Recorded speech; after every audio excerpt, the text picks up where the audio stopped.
আমি আজকে কলাই ডালের বড়ি বানাবো।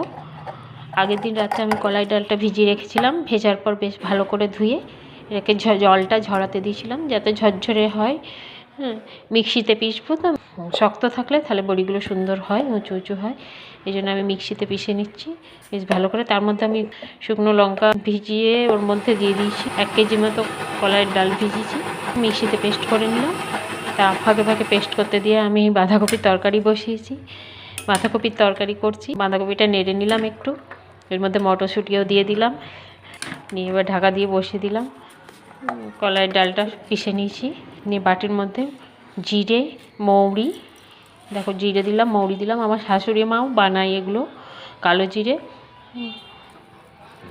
সব দিয়ে। এবার মাকে দিলাম মিক্সড করাতে, তারপর ছাদে দিতে হবে তো ছাদে চললাম। কলাইয়ের ডালের বড়ি ছাড়াও আমি মুসুরির ডাল, মটর ডাল সব রকমেরই বড়ি বানাই। আমাদের নিয়ম হচ্ছে অঘ্রাণ মাসে আমরা বড়ি দিই, কিছুটা দিয়ে রাখতেই হবে অঘ্রাণ মাসে। তারপর সেগুলো আস্তে আস্তে পৌষ মাঘ মাসেও দিই। এটা বড়ি দেবার নেট, আগেও দেওয়া ছিল কিছু বড়ি, এখনও দিলাম।